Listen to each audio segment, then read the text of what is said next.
Hello and welcome.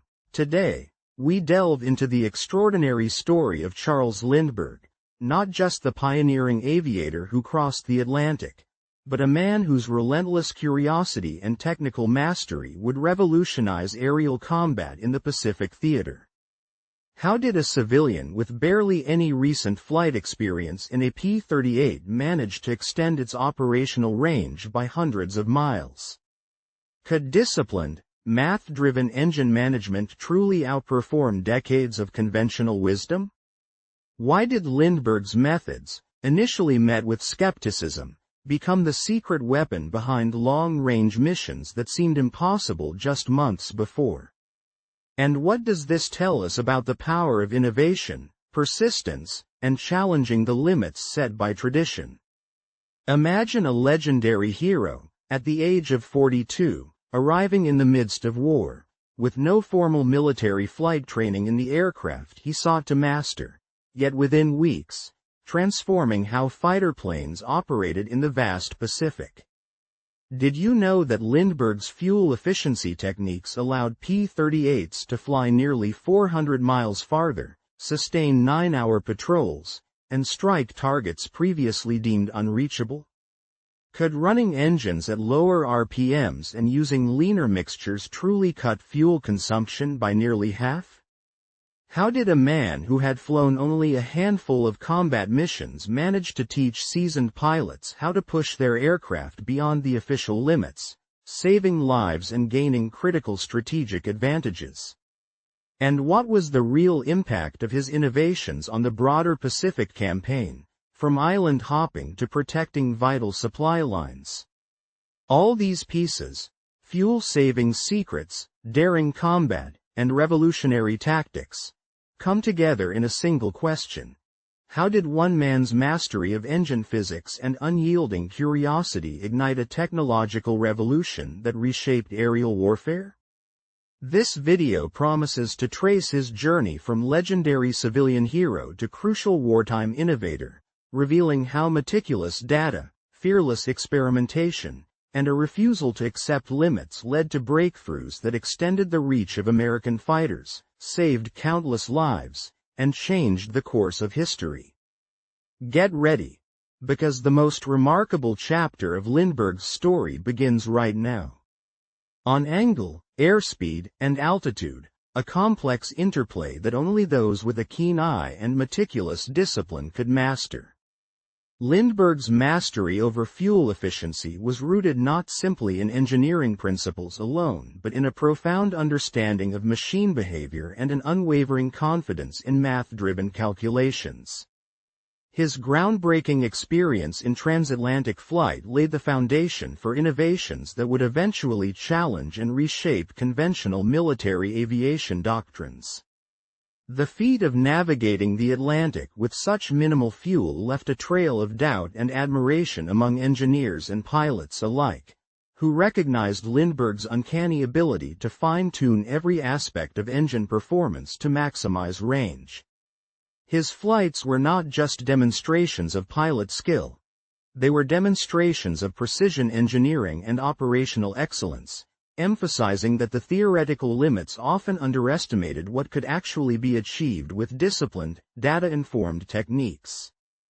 Decades later, amidst the chaos of the Pacific War, Lindbergh's insights found a new application. The moment at Hollandia airbase, when Lindbergh, armed with his deep-seated understanding and pioneering experience, requested a discussion about P-38 combat operations, marked a turning point in aerial combat strategy. The fact that this legendary aviator, whose solo flight across the Atlantic had become etched into the annals of history, was now invested in extending the reach of American fighters symbolized a new mindset rooted in innovation.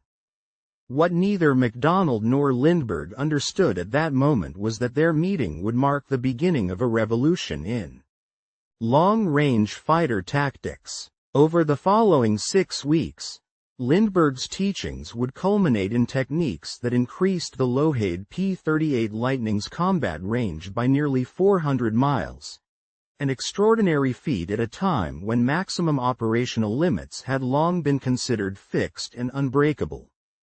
The success in stretching the P-38's range was not merely a technological triumph but also a testament to the power of trusting in solid mathematical principles rather than solely relying on instinct or conventional wisdom.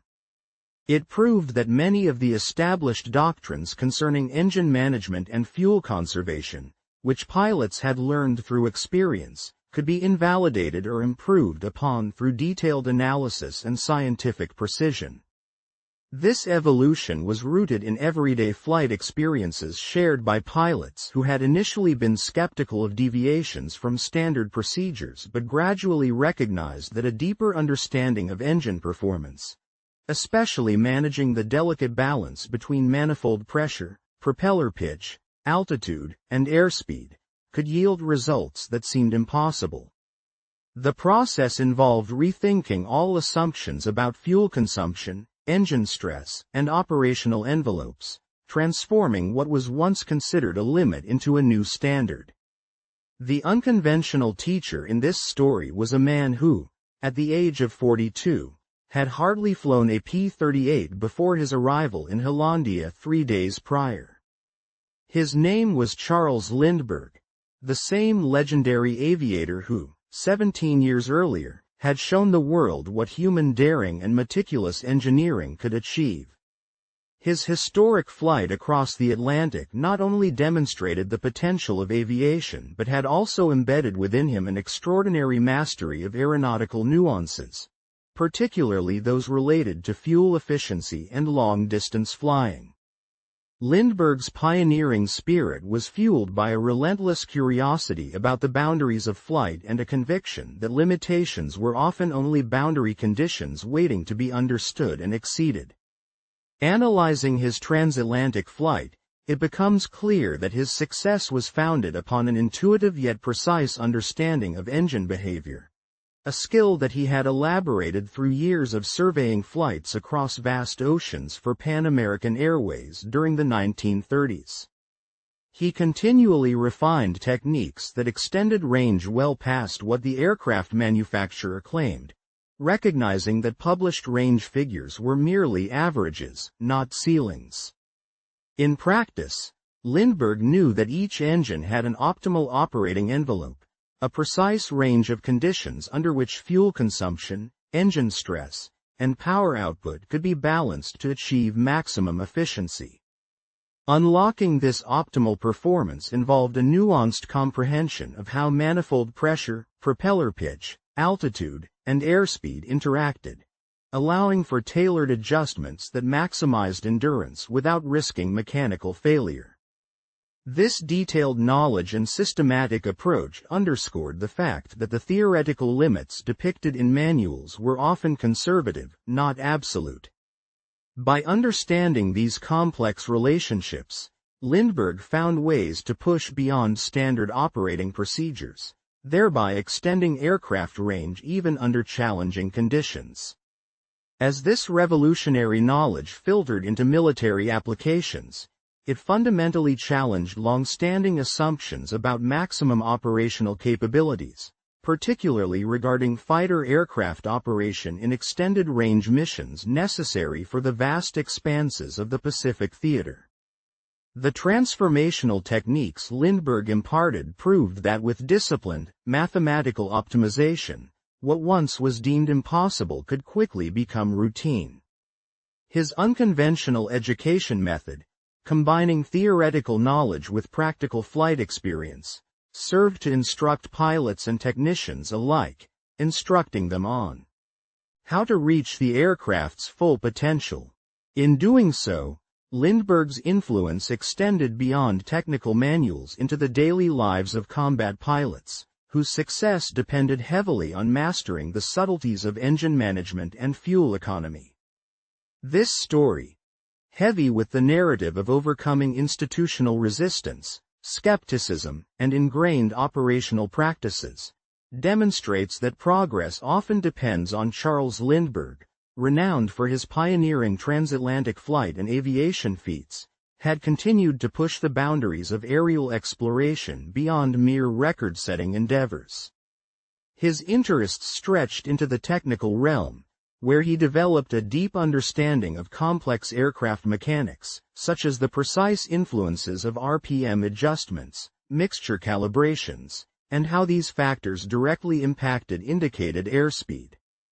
His investigations went far beyond what initial flight training typically covered, delving into intricacies that only seasoned pilots and engineers could fully appreciate, showcasing his relentless curiosity and technical prowess. By the year of 1944, Lindberg had firmly established himself among the foremost authorities on long-distance flight in the entire world. His expertise was universally acknowledged, and his knowledge base encompassed cutting-edge aeronautical techniques and navigation methods. However, his relationship with the military of the United States remained convoluted and somewhat strained, largely due to his outspoken political beliefs rooted in pre-war isolationism. Lindberg had been an ardent critic of American involvement in European conflicts, actively advocating for neutrality through his leadership in the America First Committee.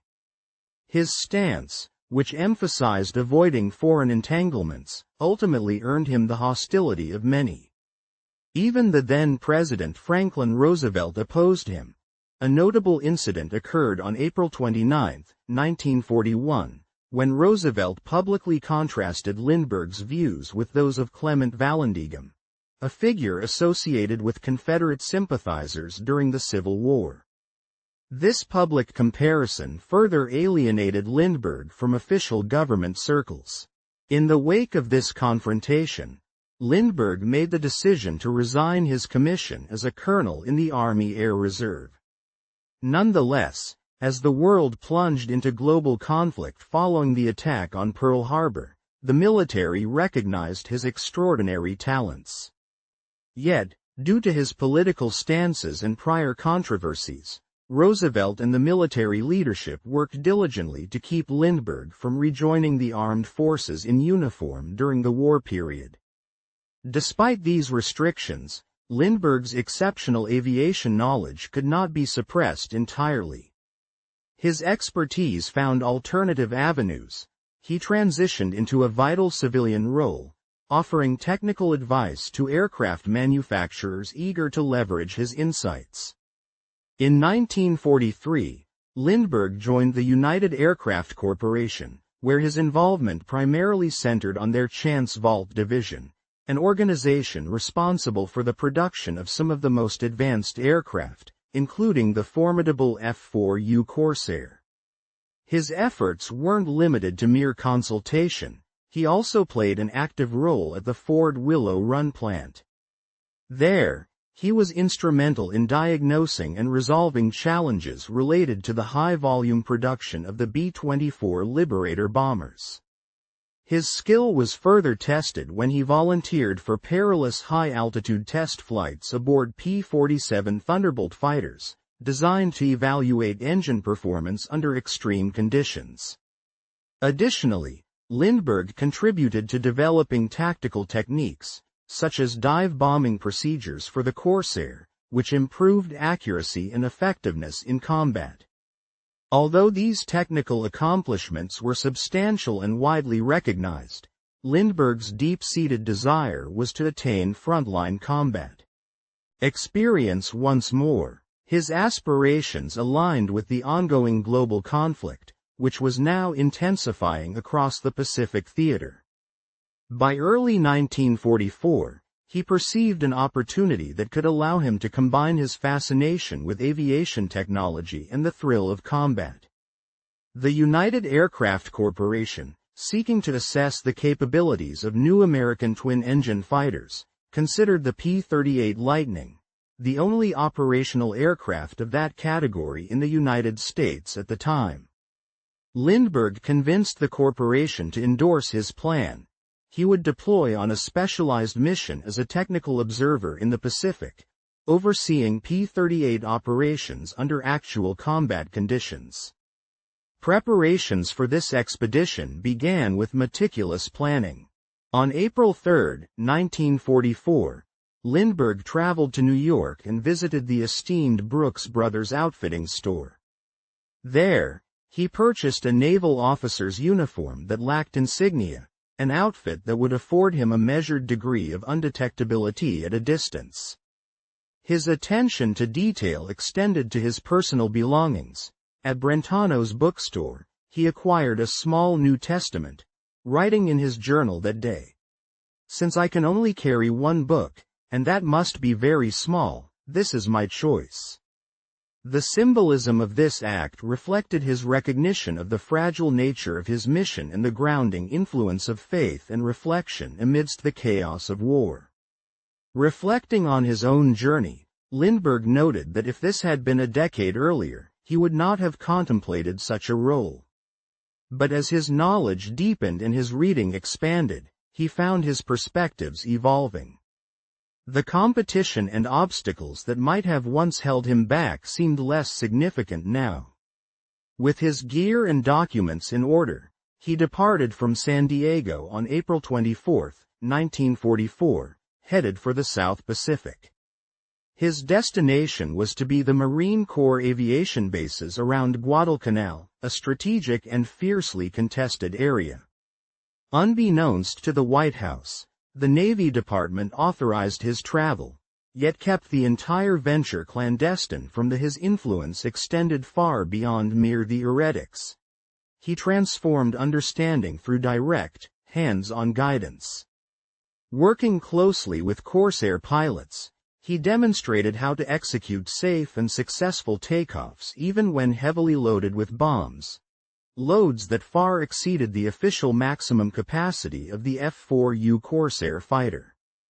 This was particularly crucial because, until then, countless Marines had lost aircraft during operations caused by overloads.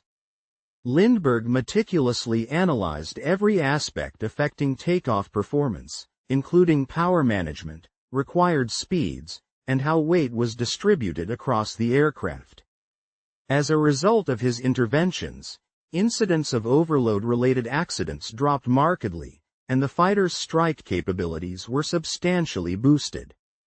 His practical insights allowed pilots to push the limits safely, turning what was once considered risky into a reliable procedure. News about the legendary Flying Ace's activities spread rapidly across the vast expanse of the Pacific Theater, where tales of his exploits grew in stature. It became known that Lindberg was not simply engaged in flying combat missions like any other soldier but was also operating as a civilian expert, applying his vast knowledge to solve critical operational problems that had stumped seasoned military pilots for months, if not years.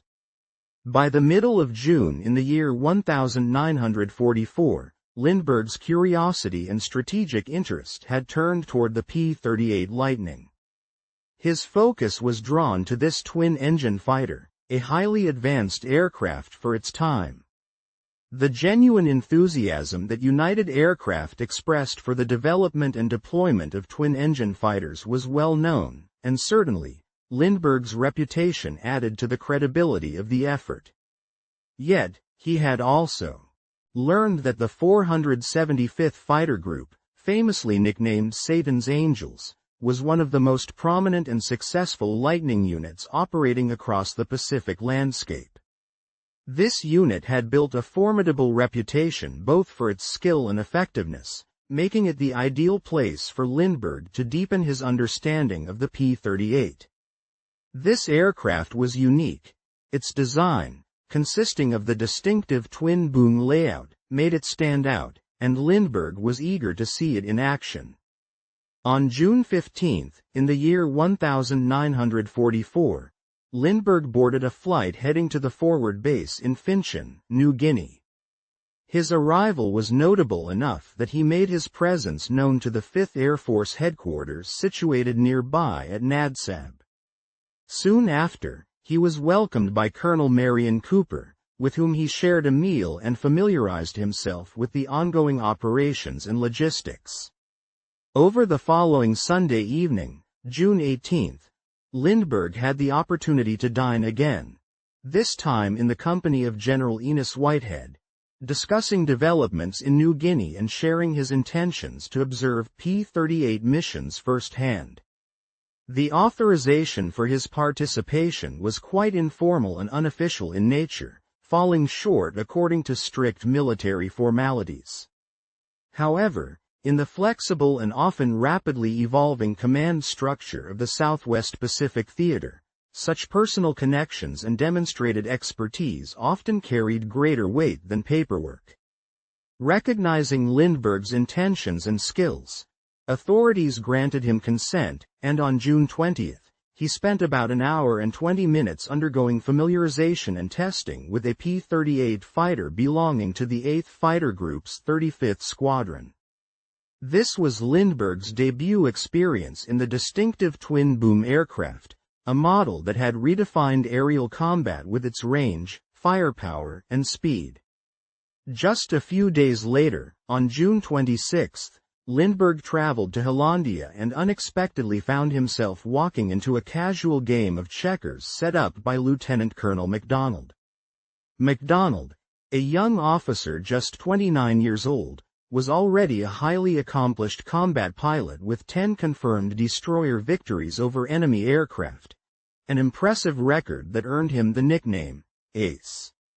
He was at the helm of the 475th Fighter Group, which had been activated in Australia on May 14 of the previous year and by then had established itself as one of the highest-scoring P-38 units within the Pacific Theater. This elite group comprised 3 squadrons, the 431st, 432nd, and 433rd, all operating advanced P-38J models. These aircraft boasted enhanced intercoolers for better cooling efficiency, along with an expanded fuel capacity, allowing them to undertake missions with significantly longer ranges than typical fighters. They held the distinction of being the longest-range fighters in the Pacific area at that time, capable of executing missions that no other aircraft could manage. Nevertheless, even with the added fuel tanks, their operational radius remained limited, making planning and fuel management critical. Missions that targeted distant objectives often left pilots with minimal fuel reserves, forcing them to prioritize either aggressive engagement or safe return with compromised fuel levels. Because of these constraints, there had been instances where aircraft were lost when weather conditions necessitated detours extending beyond their fuel range. Sometimes, unpredictable storms and adverse weather forced pilots to fly longer routes, incurring the risk of running out of fuel, which could lead to tragic crashes or the necessity to abandon as transportation issues plagued the squadron. The news of Lindberg's arrival spread swiftly among the troops. Charles Lindberg, a figure from a different era, found himself flying alongside what many called Satan's Angels, the fierce and formidable fighters of the Pacific Front. The reactions within the ranks varied significantly. Some pilots were eager and enthusiastic about the legendary aviator's participation, while others harbored skepticism. Lieutenant John Purdy of the 433rd Squadron, in particular, looked forward to the opportunity to meet and observe Lindberg's flying skills firsthand, driven by a mixture of curiosity and admiration for the man's storied past. However, not all shared Purdy's optimism. A handful of pilots doubted whether a civilian of 42, regardless of his fame, could keep up with the brutal demands of modern aerial combat. Major Thomas Maguire, who already held the distinction of being a 15-victory ace, an impressive record that made him the second highest-scoring fighter pilot in America by the end of the war, was particularly interested in seeing what Lindberg could do in the cockpit. Maguire knew that if the veteran could prove himself, it would serve as a morale boost for the entire unit. On the morning of June the 27th, in the year 1944, Lindberg prepared himself to undertake his first combat mission in a P-38 Lightning. The weather that day was far from ideal. Rain was falling steadily from the sky at just past 5 o'clock in the morning. By the time 10:30 in the morning rolled around, the rain had eased, and conditions had slightly improved enough for the flight to finally take off.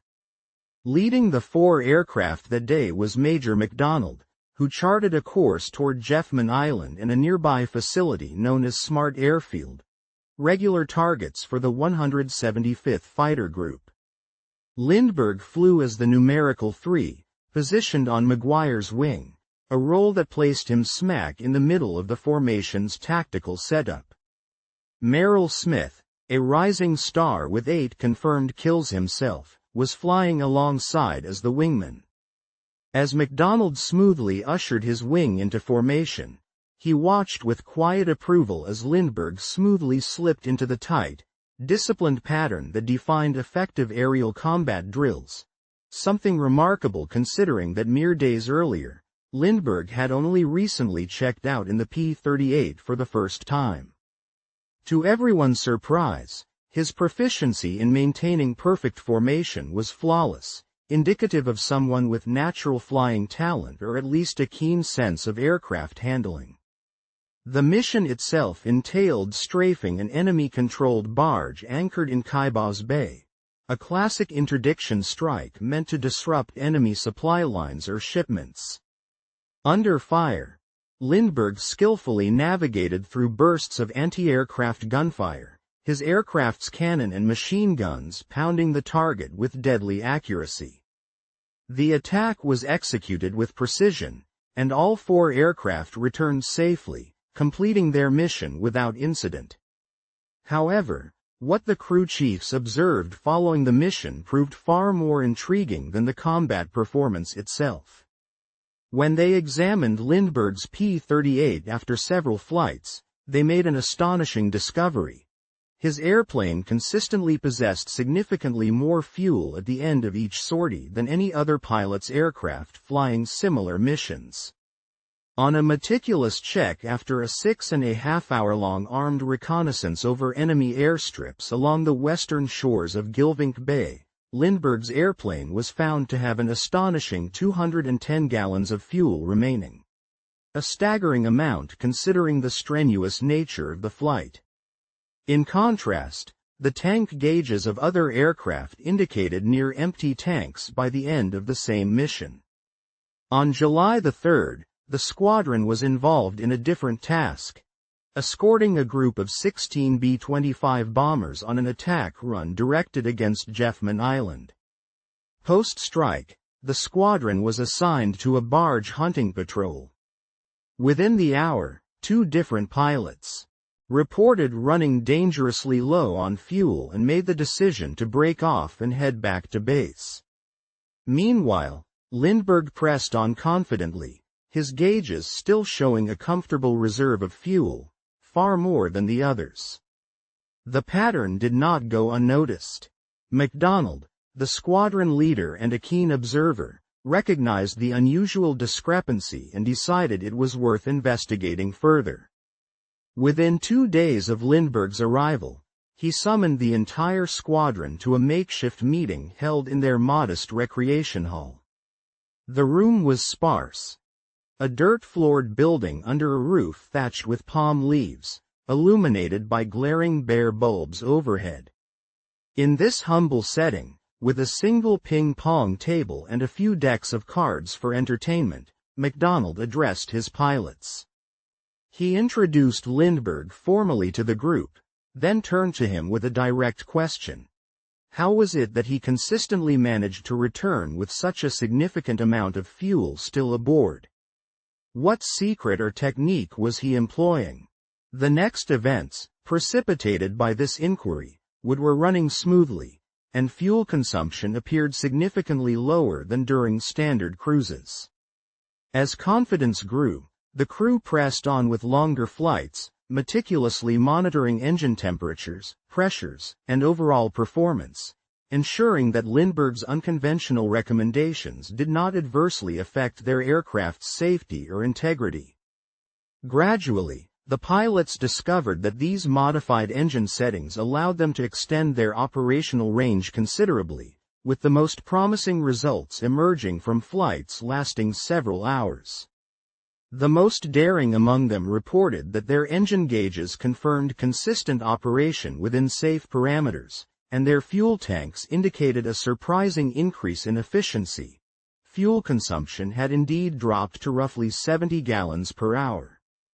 This adjustment translated into claiming about 2.6 miles per gallon, an astonishing improvement over the traditional cruise configurations which consumed substantially more fuel over the same distance.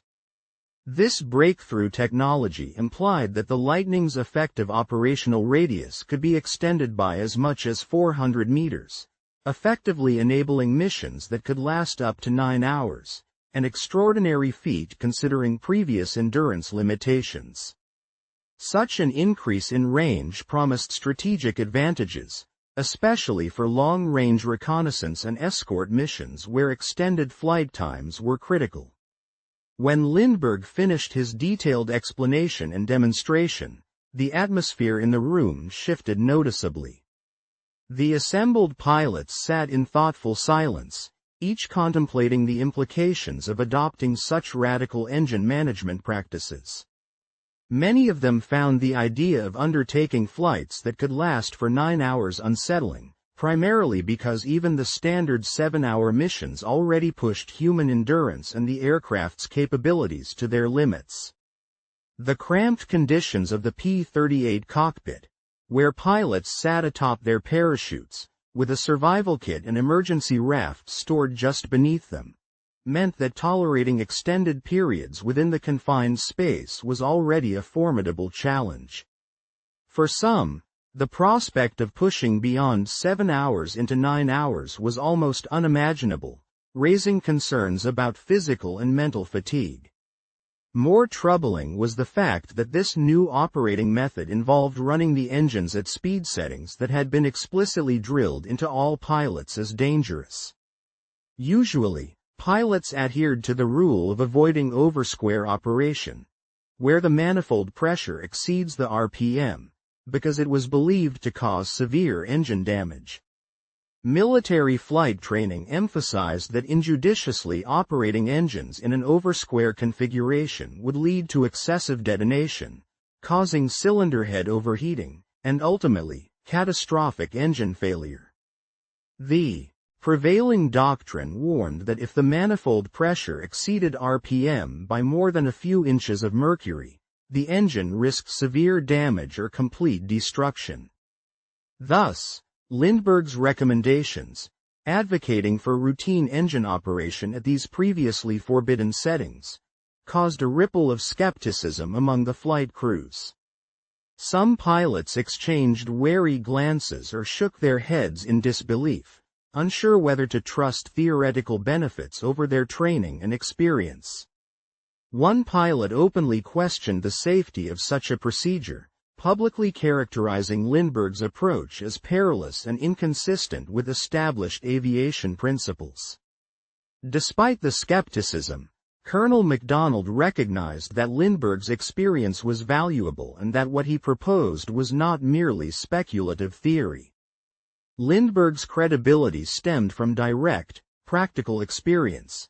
He had flown combat missions with these engine settings numerous times without suffering engine failures. His aircraft consistently returned from missions, often with sufficient fuel reserves that provided tactical flexibility not available to other pilots adhering to traditional settings. That practical demonstration of success meant more than any theoretical warning. They had evidence that the approach could work, or at least, could be tested thoroughly. Motivated by this practical evidence, Colonel MacDonald decided to put Lindberg's technique through a rigorous, real-world trial. If it proved effective, the 53rd Fighter Squadron would gain a significant operational edge, a stark advantage in extending their patrols and missions, and if it turned out to be dangerous, they would discover it early enough to abandon the practice altogether. Over the subsequent week, the squadron's pilots began carefully experimenting with these new cruise settings during their flights. They started with short-range sorties, observing engine performance and fuel efficiency closely, knowing full well that any signs of distress or abnormal engine behavior would warrant an immediate return to base. As the pilots gained confidence, they extended the duration of their flights, gradually pushing toward longer, more demanding missions. Their cautious approach paid off as experiments continued with increasing duration, and the results remained promising. Initial reports from these daring ventures indicated that their engines operated reliably within the new parameters. Many pilots expressed relief when their engine gauges confirmed stable temperatures and pressures, and their fuel consumption measurements verified the anticipated reduction. The subtle but significant decrease in fuel used per mile opened up new tactical possibilities, allowing longer flights without the need for additional refueling or risk of fuel exhaustion. Through these experimental flights, the squadron documented that the modified engine settings could reliably extend the operational radius of their aircraft, allowing them to cover approximate distances of several hundred meters more on each sortie. More importantly, these gains translated into a practical increase in mission endurance, making 9-hour patrols not just a theoretical possibility but a manageable operational reality. Such extended endurance was of considerable strategic value, especially in scenarios requiring prolonged air cover, reconnaissance, or escort as the engines at lower RPMs responded differently. The deep, throaty rumble produced by the Allison V1710 power plants subtly transformed in tone and character. Despite this change in sound, all vital gauges continued to display normal, safe readings. The oil pressure remained steady within acceptable ranges, reassuring pilots that the engines were operating reliably. Interestingly, temperature indicators, most critical being the cylinder head temperatures, crucial for detecting the risk of detonation, actually registered slightly cooler than they did at higher RPM settings, further confirming the safety and efficiency of this new approach. As pilots grew more confident in Lindberg's methodology, they began applying these techniques to longer, more ambitious missions. The fuel savings were remarkable and easily demonstrable. Missions that previously demanded immediate withdrawal following a strike could now extend into longer combat air patrols, covering greater distances while conserving precious fuel. Flights that once required careful, almost cautious monitoring of fuel consumption could now be relaxed, ending with substantial reserves remaining on board. Thanks to these improvements, the effective combat radius of the P38 Lightning, once around 570 miles, expanded impressively to 700 miles, and later, to around 750 miles. This increase allowed pilots to reach targets that had previously been considered at the very edge or outside the aircraft's operational capacity. They could now conduct attacks, fight for a quarter of an hour over a designated area, and still return with a full hour of fuel remaining as a reserve, an extraordinary leap forward in operational flexibility. The changes wrought by Lindberg's methodology proved nothing short of revolutionary. The initial skepticism quickly dissipated as successive missions validated the technique's efficacy and safety. Lindberg, an exemplary figure, regularly flew missions with the 475th Fighter Group, accumulating combat hours and consistently demonstrating the practical application of his methods by leading from the front. His presence in the cockpit was an inspiring example. He proved that a civilian observer, someone without formal military pilot training, could handle combat situations with as much competence as any seasoned military pilot. During these missions, when calling in commands, he used a straightforward, unpretentious call sign, simply, Mr. Lindberg. In addition to testing new operational tactics, Lindberg carefully explained the fundamental physics underpinning these techniques, ensuring that the pilots understood why they worked. He elucidated that aircraft engines produce their power by combusting fuel to generate pressure, which in turn drives the pistons. The key to efficiency lies in the amount of fuel burned per unit of time. Less fuel used per cycle means better endurance. Typical high RPM cruise modes provided plentiful power but were highly inefficient because the engine cycled rapidly, consuming fuel unnecessarily. To counteract this, Lindberg advocated for reducing RPM, in essence, turning the engine at a slower pace, while simultaneously increasing manifold pressure to maintain the same power output. This approach allowed the engine to produce full power with fewer combustion cycles, making each stroke more fuel efficient. Furthermore, he emphasized the importance of operating with a lean mixture, providing just enough fuel to ensure complete combustion. This minimized excess fuel consumption that characteristically occurs in auto-rich mode, where the mixture is unnecessarily rich to enable engine cooling at high power settings.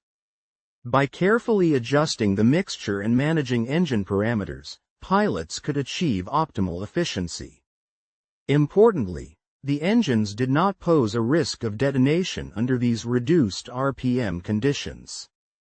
Although the power setting seemed high in terms of ratio, given that the manifold pressure was around 30 inches, this was not equivalent to maximum combat power, which typically requires around 60 inches of manifold pressure. Instead, operating at this moderate pressure, combined with lower RPM, kept the engines in a safe zone, well below the emergency power levels used during takeoff or dogfights. Additionally, the lower RPM imparted less mechanical stress on engine components, extending their lifespan and reducing maintenance needs.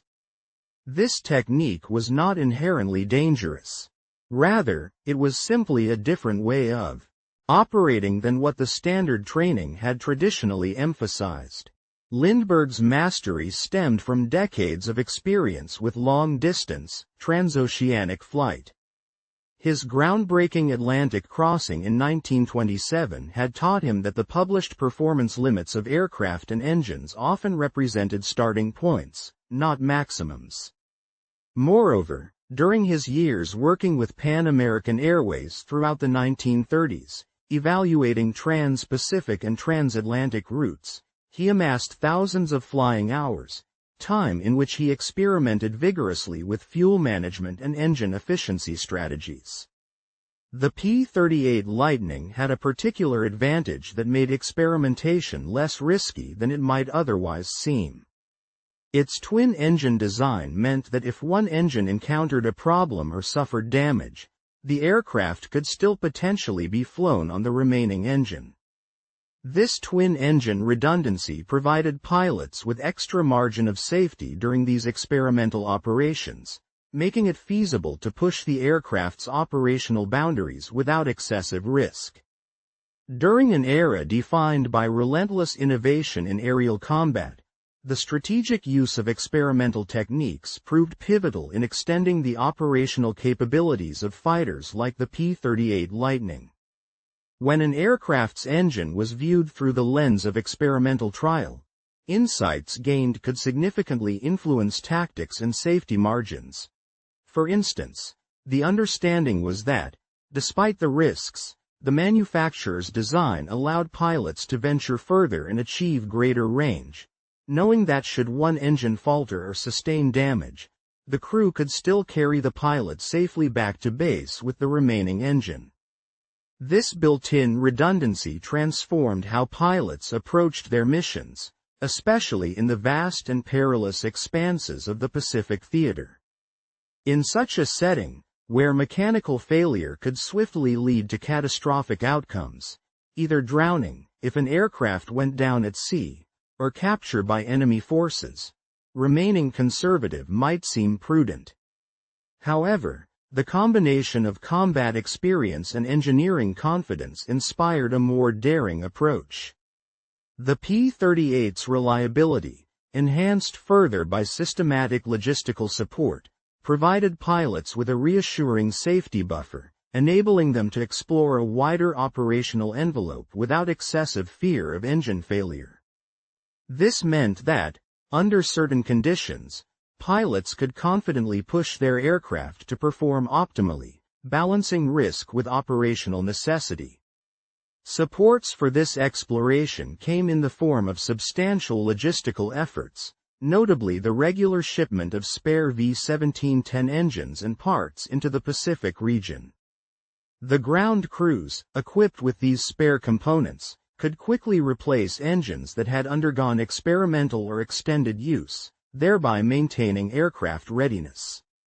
The rationale was that the advantages of increased operational range and endurance, vital for long-range patrols and escort missions, outweighed the relatively small risk of increased engine wear or occasional failure, especially knowing such failures were unlikely given the proven robustness of the design and maintenance regimes. This strategic calculus proved to be highly accurate. Data revealed that no engines onboard P-38 aircraft failed as a consequence of the cruise techniques pioneered by Lindberg, whose methods prioritized efficiency and engine preservation. By the end of July of the year 1944, Lindbergh's innovative cruising strategies had gained so much traction that they began to be adopted across various squadrons of the 5th Air Force operating P-38 fighters. The success of these tactics became impossible to ignore, as tangible improvements in operational range, mission endurance, and combat effectiveness became evident. In the aftermath of this spreading success, news circulated among aircrew members and ground personnel alike, promoting a culture of shared insights and technical exchange. Pilots began discussing what they'd learned, and ground crews meticulously analyzed fuel consumption logs to confirm the efficiency gains. Inspired by these developments, other commanding officers expressed keen interest in implementing similar techniques within their own units, eager to obtain comparable advantages. A series of detailed presentations followed, with Lindberg himself explaining the mechanics of the cruising technique, clarifying how pilots could extend their range safely, without jeopardizing engine health, while patiently addressing technical questions and concerns raised by fellow aviators. The gradual, nonetheless steady acceptance of these practices culminated in a defining moment for Lindberg and the 475th Fighter Group on July 28 of the year 1944. This day marked the most dramatic demonstration of the technique's potential during a mission escorting bombers to a target area called the Sarin. Flying in formation with the 433rd Squadron, Lindberg himself flew as Blue 3. Leading a 4-aircraft flight over El Puti Bay. The squadron was soon engaged in an encounter with enemy aircraft, specifically, 2 Mitsubishi Ki-51 Sonas, Japanese light bombers designed for reconnaissance and ground attack roles, returning from a patrol mission they had undertaken after searching for a missing or stranded comrade. These Sonas, belonging to the 73rd Independent Flying Chutai, were piloted by capable, experienced crews, one by Captain Saburo Shimada, the commanding officer of the unit, and the other by Sergeant Yokogi. As the American fighters closed in, the Japanese bombers, though outclassed in many respects, being slower, inherently less maneuverable, and lightly armed compared to the P-38 Lightning, were not necessarily easy targets. Shimada, in particular, was a skillful pilot who refused to submit easily. What ensued was a fierce and persistent aerial duel that turned into a dynamic, ongoing dogfight with no immediate resolution. The American fighters launched their attack against the two Sonas, but through a combination of expert flying and aggressive tactics, the Japanese crews put up a stubborn fight. Despite their disadvantages, the Mitsubishi aircraft had a veteran pilot at the controls, Shimada, who was determined not to be a quick victim. The engagement evolved into a relentless melee, with Shimada employing bold flying maneuvers, executing rapid and violent bankings, and pushing his aircraft to the limits. In the process, his plane's wings exhibited visible condensation from the high-speed turns, a visual testament to their extreme maneuvers. Under heavy attack, Shimada's aircraft alternated between sustained aggressive dives and tight turns, striving to end the chaos of aerial combat. The immediate instincts of pilots often dictated life or death, and this collision course moment was no exception. The faster American fighters, seeking to ensure their advantage, aimed to outmaneuver their enemies from within, attempting to turn inside the Japanese aircraft's evasive trajectory to catch them off guard.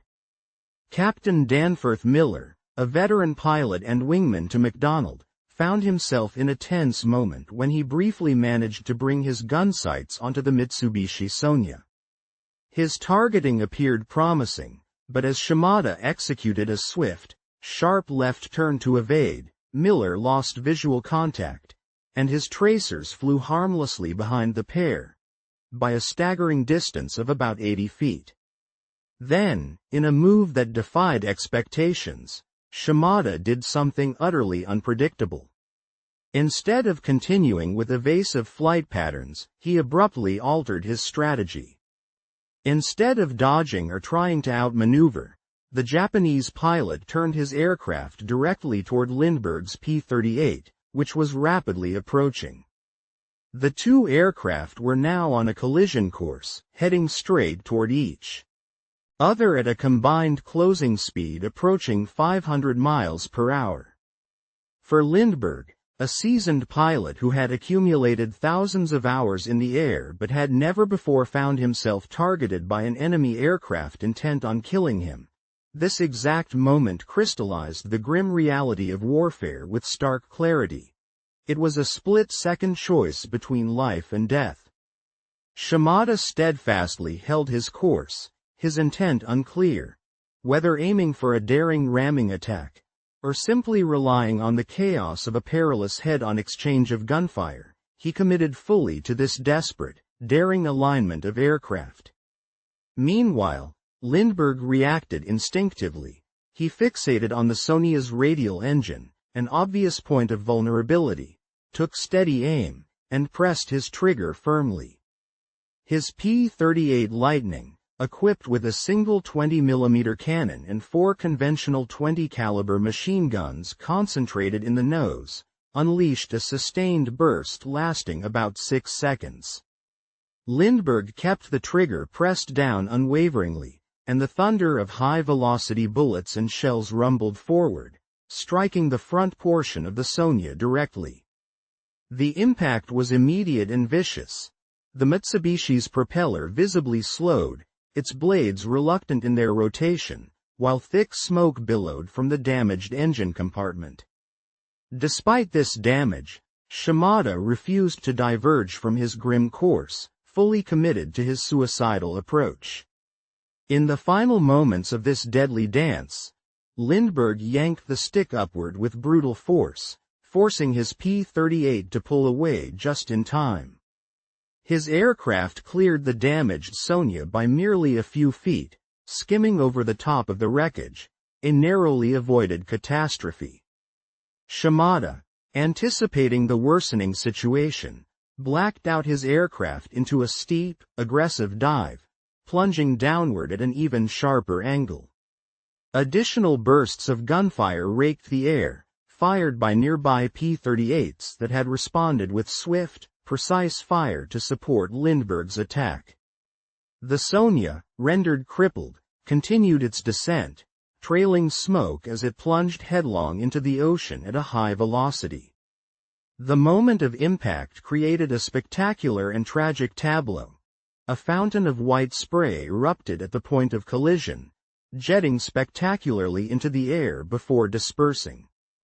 The surrounding water, disturbed by the sinking aircraft, formed concentric circles of foam that slowly merged back into the calm sea, erasing the evidence of the catastrophe. In the aftermath, the ocean surface appeared unaltered, as if untouched by the tragedy that had just transpired. Among the fallen was Captain Saburo Shimada and his observer, both dead, their aircraft transformed into a quiet wreckage beneath the waves.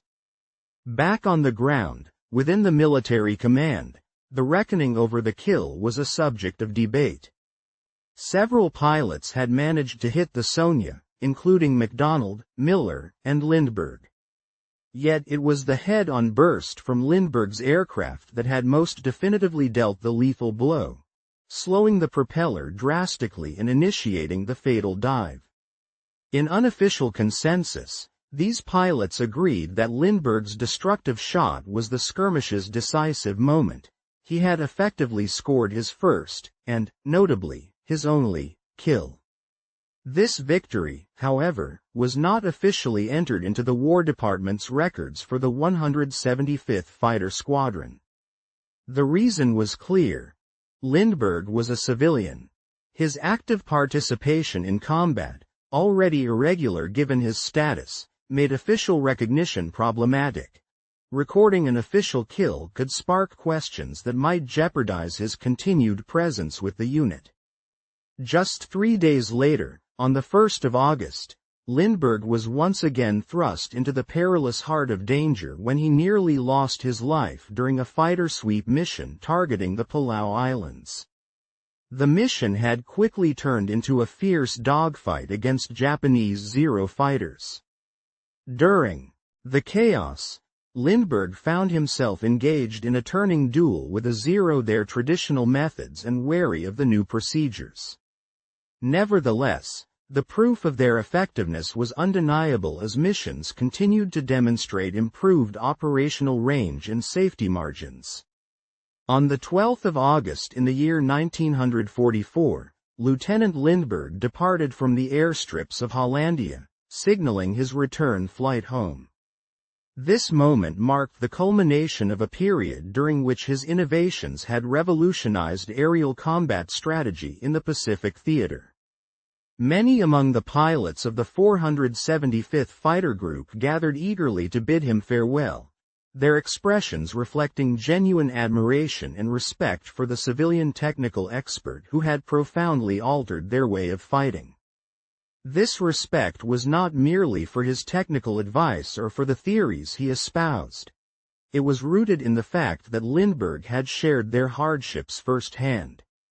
He had flown alongside them during combat missions, engaged in the same perilous operations, and consistently demonstrated his commitment and capability in situations where the hierarchy of rank and the glare of fame held little sway. In a very real sense, he earned their trust through actions, not titles. The influence of Lindberg's fuel efficiency techniques spread rapidly beyond the confines of the 475th Fighter Group. By the time October arrived, it was no longer a secret or a specialized adjustment.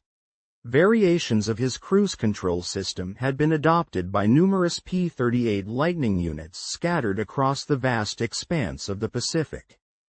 Though the specific parameters varied slightly from unit to unit, depending on individual conditions and tactical needs, the principles underpinning these modifications remained consistent and universal.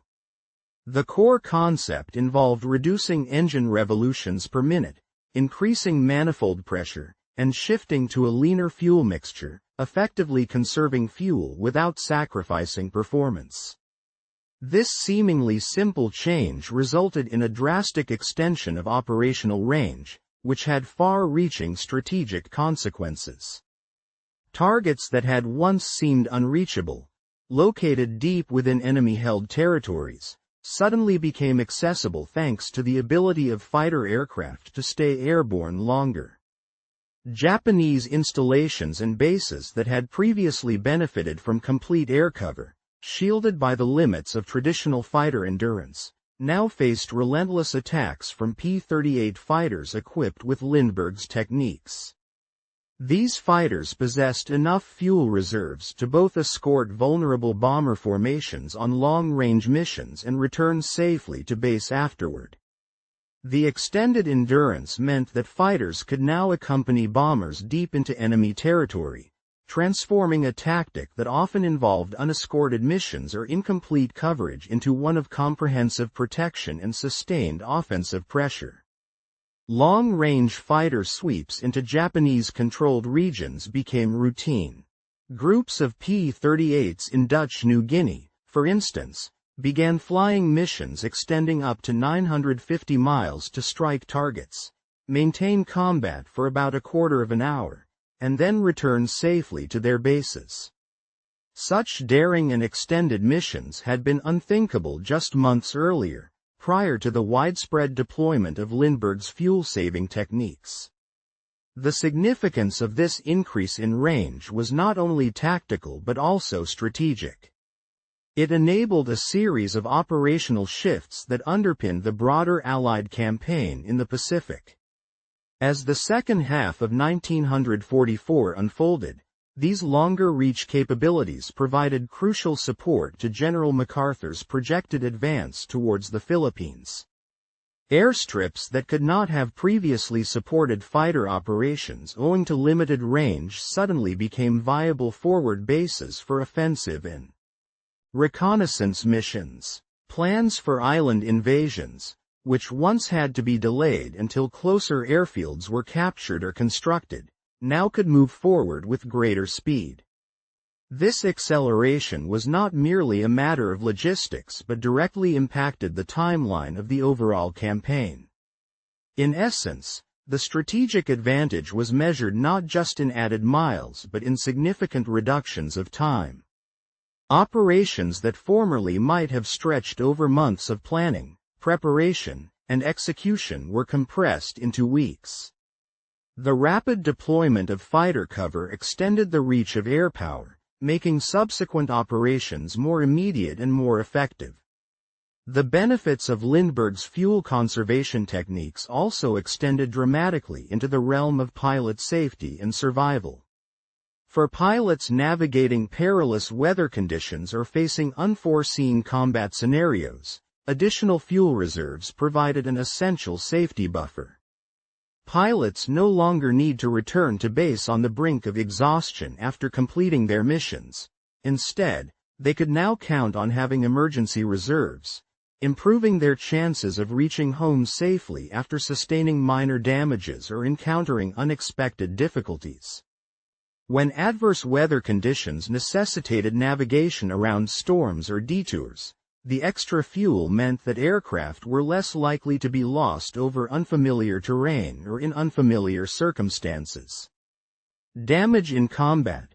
Say, a fighter temporarily incapacitated or losing part of its wing, was less likely to be catastrophic if the plane still carried sufficient reserves to reach friendly territory.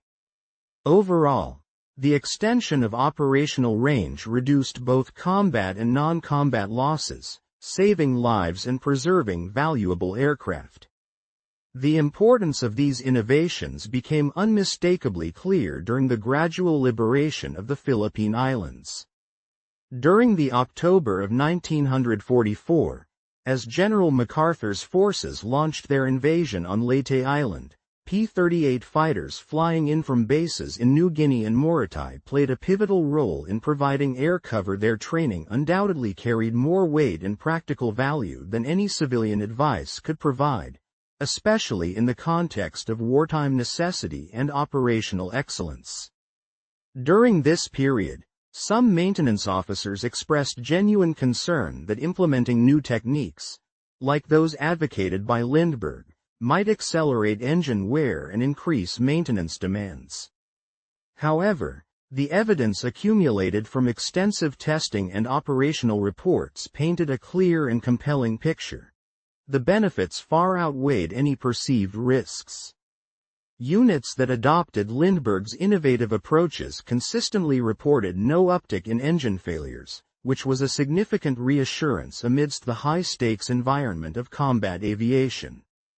More strikingly, the data on fuel consumption revealed remarkable improvements that had tangible effects on mission planning and aircraft endurance. Mission reports from the field meticulously documented feats that previously would have been deemed impossible, showcasing successful operations where aircraft could stay aloft longer, travel farther without refueling, and carry out missions with enhanced efficiency thanks to the technological tweaks inspired by Lindbergh's methods. By late the year 1444, Lindbergh's cruise control technique had moved beyond experimental stages and was officially integrated into standard operating procedures for the Pythagoras P38 Lightning fighters. This transition was a milestone. What had started as a civilian technical officer's observations, based on careful analysis and testing, was now recognized as essential equipment doctrine. The United States Army Air Forces responded by publishing updated cruise control charts that incorporated Lindbergh's groundbreaking findings, ensuring all pilots and maintenance crews operated with the most effective strategies. Moreover, the training materials prepared for pilots were revised to emphasize correct procedures for lean of peak fuel mixture operation, cementing Lindbergh's innovations as practical standards of aerial warfare. The broader story of Lindbergh's service in the Pacific reveals a man motivated by complex, sometimes conflicting, personal and professional interests. Prior to the war, his distinct brand of isolationism and his outspoken views on aviation developments in Nazi Germany had positioned him as a controversial figure within the aviation community and the nation at large. His commentary and critical stance on the technological alliances of the era had led to accusations that he harbored sympathies aligned with the Nazis, a label that cast a shadow over his reputation. Furthermore, his vocal opposition to American entry into World War II precipitated the erosion of trust and friendship with President Franklin D. Roosevelt, effectively ostracizing him from the political and operational heart of the military establishment. Despite the political and social obstacles, Lindbergh found opportunities for redemption far from the corridors of Washington, amid the tumult of wartime combat in the Pacific theater. Here, amidst seas and islands far removed from American political disputes, pilots and commanders measured him not by his past political positions but by his technical mastery, flying skills, and unyielding courage. Among these peers was Major Richard Bong, America's highest-scoring fighter ace, credited with achieving 40 confirmed victories while serving with the 5th Fighter Command and various units across the theater. During an interview with a United Press reporter, Bong openly acknowledged Lindbergh's exceptional flying ability, stating that he believed Lindbergh was as daring and skilled as any of the top pilots in the war. Bong added with admiration that, had General Kenneth actively permitted him, Lindbergh would likely have been in the sky every day, racking up additional victories by shooting down enemy aircraft over and over again.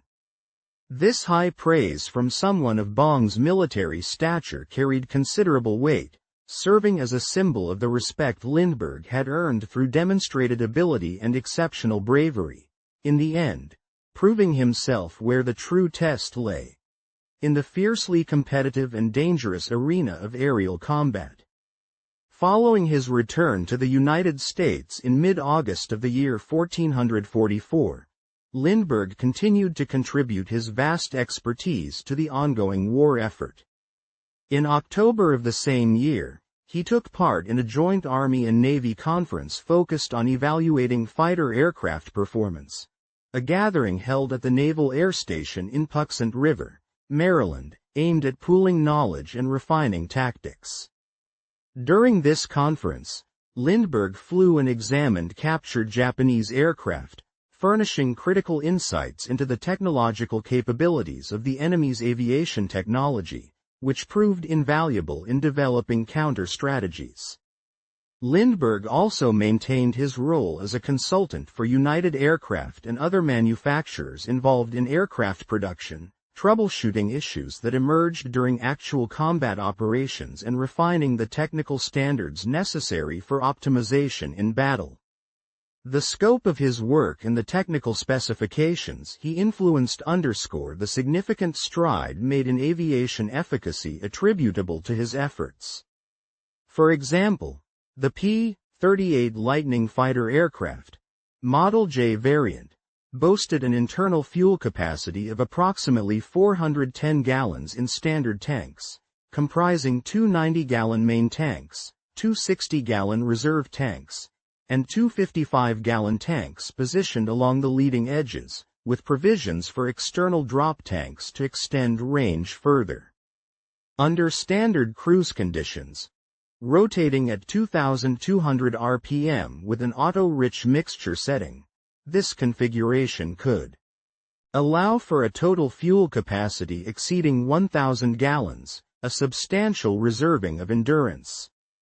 However, fuel consumption varied depending on operational tactics, and the aircraft was capable of delivering a total fuel consumption of approximately 70 gallons per hour, a significant metric when considering operational endurance and efficiency. Notably, improvements in the aircraft's design and fuel economy translated into an enhanced combat radius, which had previously averaged around 570 miles. With these advancements, the aircraft could now sustain missions up to about 750 miles, an increase of roughly 31%, even when maintaining the same allowances for combat and reserve fuel. For missions where reaching maximum range was paramount, the deployment of supplementary drop tanks, in tandem with refined cruising techniques, enabled pilots to undertake flights approaching 9 hours in duration. During these extended sorties, aircraft covered distances exceeding 1,000 miles, markedly expanding the strategic reach of Allied air operations in the Pacific theater. These advancements fundamentally transformed the nature of aerial tactics in the Pacific. The island hopping campaign, a hallmark of General MacArthur's push through New Guinea and into the Philippines, depended heavily on the assurance of air superiority at every phase. The ability of fighter aircraft to cover greater distances dictated strategic choices, including which islands could be bypassed via rapid aerial transit and which required direct assaults to establish airfields from which fighters could operate effectively. Enhancements in fighter range, inspired in part by the innovative techniques pioneered by Charles Lindberg, permitted more daring and flexible planning. Islands that previously would have necessitated expensive amphibious landings could now be circumvented with operational confidence, as fighters could readily reach targets from more distant forward bases. Some contemporaries erroneously linked Lindbergh's range extension techniques to a specific mission flown in April of 1943, during which P-38 Lightning fighters from the 339th Fighter Squadron operating out of Guadalcanal intercepted and successfully shot down an aircraft believed to carry Japanese Admiral Isoroku Yamamoto. This particular mission did test the limits of the Lightning's endurance, but Charles Lindberg had no involvement in that operation. In fact, he arrived in the Pacific theater more than a year later, long after this event had taken place. What Lindberg truly contributed was transforming these once extraordinary range feats into routine operational capabilities. His innovations allowed long-range missions to become standard practice rather than exceptional undertakings, thereby revolutionizing campaign planning. It is important to highlight the human element underpinning Lindbergh's contributions. At the age of 42, he was deployed to the Pacific, engaging in combat missions against pilots often 20 years his junior. The physical and mental demands of such operations, ranging from maintaining rigorous hygiene, maneuvering effectively in the confines of a cramped cockpit, enduring the relentless stress of combat, and coping with flights of 7 or more hours, took a high toll. Despite this, Lindberg never sought special treatment or exemptions. He faced the same dangers, flew the same missions, and adhered to the same procedures as the young lieutenants and captains forming the core of the 475th Fighter Group. His willingness to demonstrate his fuel management and range extension techniques firsthand was pivotal. Rather than confining himself to theoretical discussions from headquarters, he actively participated in combat missions, embodying the practical application of his methods. This hands-on approach earned him credibility among the ranks, credibility that no amount of rank, fame, or reputation could have secured solely through words. Beyond the technical achievements, Lindberg's success had compelling psychological repercussions within the military. He proved convincingly that civilian expertise, especially in specialized technical fields, could possess tangible value in the complex arena of modern warfare. The military traditionally prioritized rank and frontline combat experience. However, the intricacies of contemporary combat operations necessitated a broader appreciation for scientific and engineering insights that often lay outside traditional military hierarchies. Lindberg's demonstrated efficacy in this domain underscored the importance of integrating civilian specialists in operational planning. His achievements fostered a cultural shift, encouraging military leaders to heed the counsel of civilian engineers, aircraft manufacturers, engine specialists, and research organizations, entities whose technical know-how proved indispensable to enhancing combat performance. This paradigm proved crucial in a war where technological innovation increasingly dictated strategic and tactical advantages. The close collaboration between military personnel and civilian innovators significantly fueled the rapid pace of technological breakthroughs during the course of the war. One particularly noteworthy example was the P38 Lightning, an aircraft that not only symbolized advanced engineering but also served as a platform that allowed pioneering pilots like Charles Lindberg to develop and demonstrate groundbreaking techniques.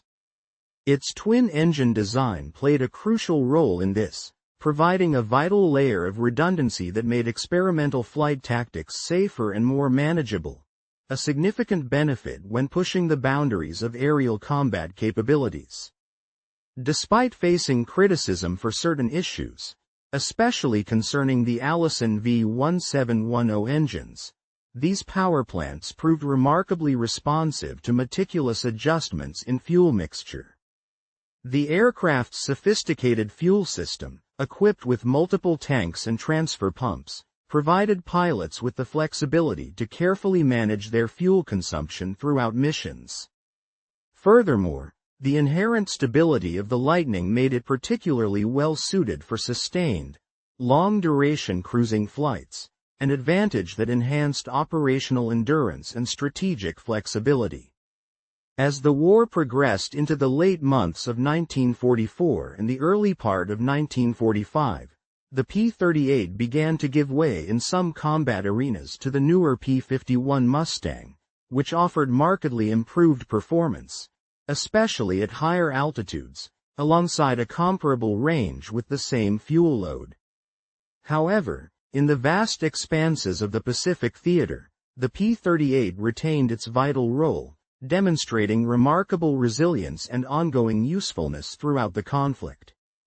Its twin engines provided critical safety assurances during overwater operations, significantly reducing the danger of ditching or mechanical failure over open water. The aircraft's formidable armament system enabled it to deliver devastating firepower, making it a terror in aerial dogfights. Its maneuverability at low to medium altitudes aligned perfectly with the tactical demands of Pacific combat scenarios, while its range, particularly when employing Lindberg's innovative techniques, remained extraordinary. The final combat records serve as compelling testament to its superiority. The 475th Fighter Group, operating exclusively with P-38s, amassed a total of 551 aerial victories, more than any other unit flying the type, thus establishing its place as the highest-scoring P-38 group in the entire war. Among the many skilled pilots flying these aircraft was Major Thomas McGuire, the United States' second-highest ace, who achieved 38 confirmed kills while serving with the 475th Fighter Group. The P-38's a combination of extensive range, substantial firepower, and unwavering reliability positioned it as the dominant fighter aircraft in the theater.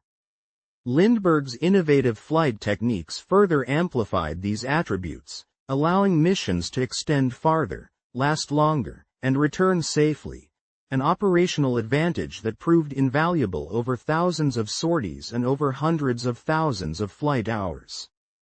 The cumulative effect of this technological and tactical synergy was profound and truly indelible on the war's outcome.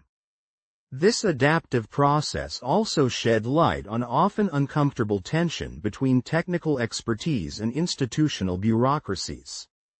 Lindbergh's outspoken political views prior to the war had rendered him somewhat unwelcome within official military circles, and President Franklin D. Roosevelt's personal animosity prevented Lindbergh from serving directly in uniform. Nevertheless, the military recognized that they desperately needed his specialized knowledge. The solution was an unconventional arrangement. Lindbergh continued to operate unofficially, retaining civilian status but with informal authorization to participate in combat missions, an arrangement that would today likely violate regulations but, at that time, proved effective. This unofficial status allowed the military to garner Lindbergh's invaluable expertise without the constraints of strict bureaucratic adherence. Such flexibility in operational decision-making and innovation ultimately benefited the entire war effort in immeasurable ways. The pilots who flew with Lindbergh in 1944 never forgot the lessons he imparted: strategic insights, technical expertise, and the confidence to push beyond perceived limits. Even decades later, veteran members of the 475th Fighter Group recounted with admiration how Lindbergh, flying among them, demonstrated fuel-saving techniques that extended their mission endurance significantly.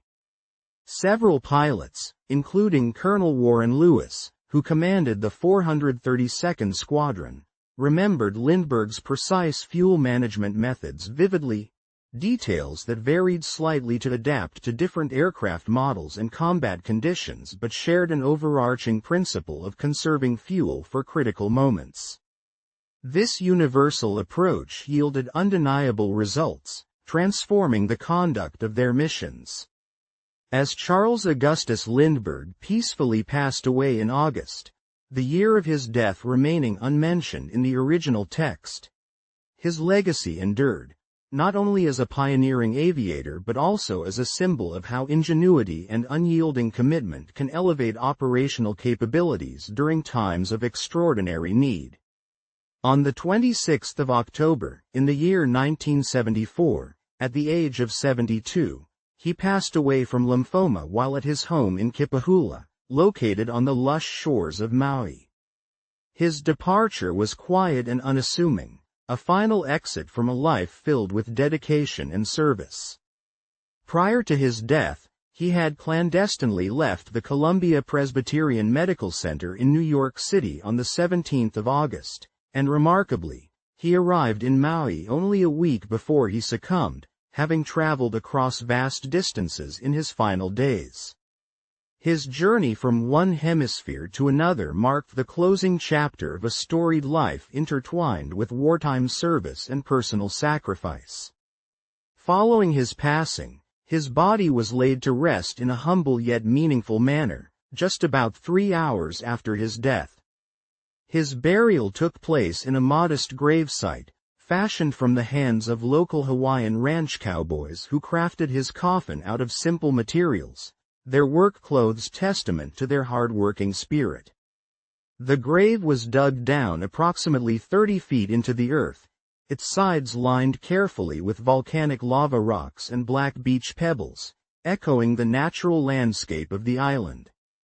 The burial was conducted at the Pala Pala Hu Church Cemetery, a silent and serene resting place that quietly holds memories of many who have come and gone. The only monument marking his resting place is an unpretentious concrete slab, engraved with an epitaph sourced from the words of Psalm 139, speaking of divine presence and unknown depths.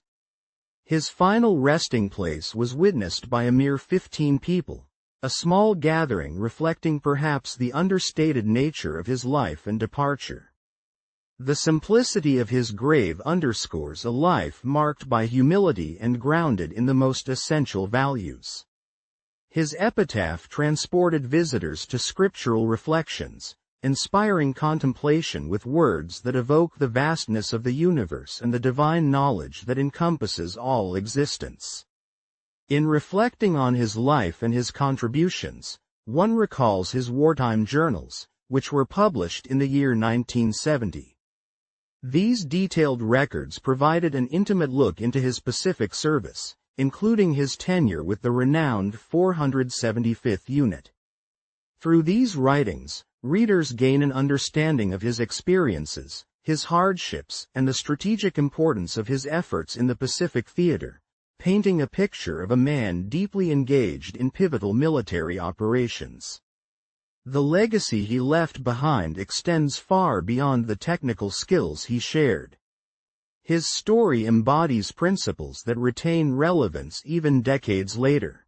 Precision and expertise, especially in combat situations, are of vital importance, but equally significant are the broader lessons of leadership and innovation. Lindberg's example demonstrates that civilian specialists have valuable contributions to make when given the opportunity, a reminder that institutional procedures ought to be continuously examined and refined whenever credible evidence suggests room for improvement. Personal demonstration, rather than theoretical argument alone, proved more compelling in effecting change. Lindberg's approach showed that embodying one's principles through active participation left a more profound impact than mere words can. Perhaps most importantly, his life underscores a fundamental truth. No system is ever so perfect that it cannot benefit from ongoing improvement. Regardless of how well developed or complex a process may seem, there is always potential for progress. In sum, Lindberg's achievements in the Pacific symbolize the intersection of profound technical expertise with the urgent operational needs of wartime. The Pacific theater required fighters and bombers capable of extreme operational ranges, far beyond the scope of conventional tactics. Yet existing procedures often limited aircraft, despite their technical potential, to degrees lower than what could be achieved through precise fuel management and efficient techniques. Having dedicated decades to mastering the science of fuel efficiency, Lindberg possessed unique knowledge, and expertise that enabled tangible, measurable improvements in combat capability. He seized every opportunity to apply that knowledge under the demanding conditions of wartime, demonstrating techniques that pushed the limits of traditional doctrine. His courage was evident in his willingness to personally test and showcase his methods, risking his own safety to prove that innovative practices could indeed bridge the gap between theory and reality. Lindberg's humble approach fostered collaboration and respect among pilots, working alongside them as an equal rather than seeking recognition solely through fame. The narrative of German prisoners of war witnessing the might of American industrial ingenuity reveals a psychological transformation, born from overwhelming displays of technological prowess and resourcefulness. Those prisoners saw firsthand how discipline, innovation, and mastery of technical detail could reshape perceptions of power and prosperity, demonstrating that the strength of a nation toward peace and war stems from knowledge applied with precision and confidence. Lindberg's story exemplifies the transformative potential of expertise. His mastery of fuel management and efficiency techniques proved instrumental not only in raising fighter range limits but also in shaping a broader understanding that knowledge, when demonstrated effectively, can achieve victory without resorting to brute force alone. This lesson resonated deeply with the prisoners, affirming that a democratic society's prosperity could indeed generate an abundance that supports technological progress. American fighter pilots who learned from Lindberg carried his lessons into the dangerous skies of the Pacific, applying advanced fuel management techniques that vastly. Lindberg's profound influence was rooted not merely in the tangible achievements of combat victories or the missions flown under his watch, but rather in a broader, more enduring legacy that centered around the dissemination of knowledge and the mastery of technique. It was this legacy, his capacity to share insights and instill a deeper understanding, that fundamentally transformed the way aircraft were utilized during the Pacific theater, leaving an imprint that extended well beyond the battlefield itself. He arrived in the Pacific as an observer, someone primarily there to study and understand, yet he departed having become a teacher of invaluable lessons, his role elevating from a mere spectator to a pivotal instructor. Initially known and recognized as a prominent figure, perhaps even a celebrated personality due to his prior accomplishments, Lindberg's true impact was realized in the way he fostered camaraderie and shared expertise. He evolved from a public figure into a trusted colleague among pilots and ground crew alike, forging bonds built on mutual learning and respect. Beyond the personal interaction, Lindberg fundamentally changed the perception of what aircraft could achieve. His approach was always grounded in a clear comprehension of the intrinsic workings of the machines, knowing not just how to operate an aircraft, but understanding the core principles of aerodynamics, fuel management, and efficiency. He demonstrated that by truly comprehending these principles and daring to challenge prevailing assumptions about the limitations of aircraft, pilots and crews could unlock enhanced performance and safety, as well as extended operational reach. The crews of the aircraft known as Satan's Angels were among the many who recognized the value of Lindberg's insights. Because of his teachings, they learned to fly farther, engage in combat for longer durations, and return home safely, capabilities that had previously seemed beyond their reach. The knowledge he shared was not tied to complex laboratories or advanced engineering departments. Rather, it was born of a single individual's mastery over an art form he had refined over the course of nearly 2 decades, beginning with his earlier exploits over the Atlantic Ocean. This mastery found new relevance and application during the war, particularly in 2014, when the context, another series of aircraft and new operational pressures, demanded a fresh perspective. The core principle did not change: to understand one's aircraft thoroughly, to manage all available resources with precision, and most importantly, to refuse to accept as unchangeable the limits imposed by published specifications or conventional wisdom. Lindberg exemplified this doctrine by living it fully himself. Over a span of 6 weeks in the summer of 1944, he took the time to impart this philosophy to some of the most skilled fighter pilots in the Pacific Fleet. These pilots, initially receptive but also eager to learn, internalized his teachings, which emphasized mastery over equipment, strategic resource management, and the audacity to question perceived boundaries. They, in turn, became teachers themselves, passing this knowledge further among their peers. In doing so, Lindberg's approach catalyzed a cultural shift within the American Air Forces operating in the Pacific. The collective implementation of these principles altered not just individual aircraft performance but also the broader strategic execution of the air war. His insights, simple yet profound, helped revolutionize the way victory was achieved, emphasizing that mastery over one's tools and the courage to challenge established limits could lead to extraordinary results. This transmission of knowledge, initiated by a civilian fighter pilot with an extraordinary knack for understanding engines and aerodynamics, ultimately changed the course of Pacific air combat, fostering an enduring legacy of innovation, skill, and fearless ingenuity.